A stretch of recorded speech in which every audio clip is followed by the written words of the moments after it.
Tak nachádzame sa na 4. ročníku Dní otvorených dverí do záhrad Horného mesta v Nitre. Táto akcia je organizovaná Spoločnosťou pre záhradnú a krajinnú tvorbu v spolupráci s mestom Nitra a s Krajským pamiatkovým úradom.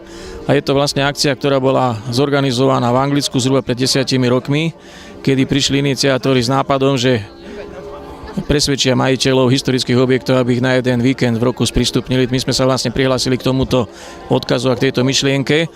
A začali sme organizovať tieto akcie otvorených záhrad. Stretlo sa to s veľkým záujmom ľudí, takže preto pokračujeme s týmito akciami a vlastne ich cieľom je spropagovať úžasné historické priestory, ktoré sú v súkromných rukách, počas roka sú neprístupné a vlastne mnoho občanov a samozrejme ani turistov nemajú ani len predstavu o tom, že za dverami a múrmi niektorých objektov sa nachádzajú takéto úžasné priestory. Takže to je vlastne myšlienko celého toho podujatia, spropagovať a spraviť reklamu historickým priestorom, ktoré nie sú počas roka prístupné.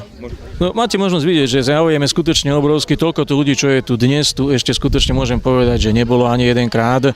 A ono sa to dostáva práve k takej nejakej limitnej hranici, že tieto priestory nie sú skutočne vhodné na prehliadku veľkého množstva ľudí, lebo technicky nie sú zabezpečené. Tie hradby sú skutočne vysoké a sú bez zábradiel. Takže vlastne ja môžem povedať, že toto je také nejaké maximum, ktoré je ešte únosné a schopné pojať toľkoto ľudí. Čiže záujem skutočne obrovský a podľa rozhovorov, čo ma zastavujú ľudia, tak viem o tom, že napríklad v Trnave je tu mnoho ľudí alebo aj Stopolčian, ktorí vyložene kvôli tejto akcii do Nitry prišli.